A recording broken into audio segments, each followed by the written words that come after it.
je ne Robin, je parle sais même pas si tu... Katabi. oui, Oui, oui, je te vois, t'en fais pas. on Donc a été Fadila coupé. Katabi, Fadila Katabi et puis Fiona Lazar ensuite. Bonjour, merci. Merci pour cet exposé.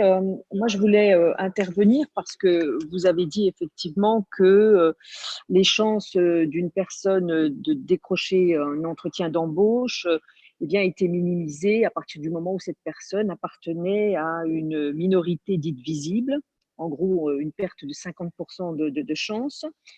J'ai moi-même été pendant 25 ans enseignante dans un centre de formation pour apprentis en Bourgogne, le plus gros de Bourgogne, c'est un CFA interprofessionnel.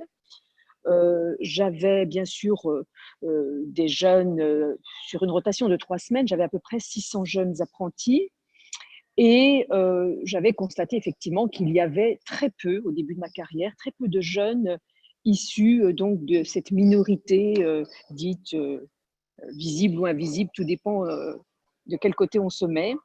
Ils avaient du mal effectivement à décrocher un contrat d'apprentissage. N'oublions pas qu'un contrat d'apprentissage est un contrat de travail. Et du fait aussi que beaucoup de ces jeunes n'avaient pas les réseaux pour pouvoir être aidés dans cette recherche de contrat d'apprentissage. J'ai eu la chance, entre-temps, en 2004, de devenir conseillère régionale, puis vice-présidente de la région, en charge justement des problématiques de formation et d'apprentissage. Et j'ai fait mettre une aide aux entreprises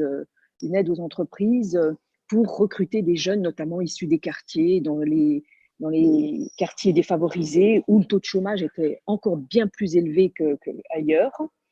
Alors évidemment, les entreprises ne recrutent pas parce qu'il y a une aide, etc. Mais je pense que c'était aussi mettre le focus sur une problématique effectivement, en tout cas, qui était vécue par ces jeunes.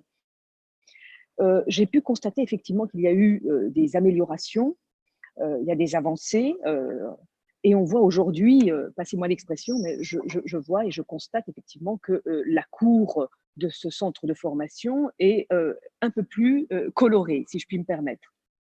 Donc, je voulais dire quand même que les choses évoluent positivement et je voulais avoir votre avis parce que comme vous avez fait de nombreuses recherches, je suis certaine que vous constatez effectivement qu'on avance sur ce sujet, même si dans le vécu, dans la perception qu'ont les populations qui se disent effectivement Oui. discriminées, ça reste encore violent.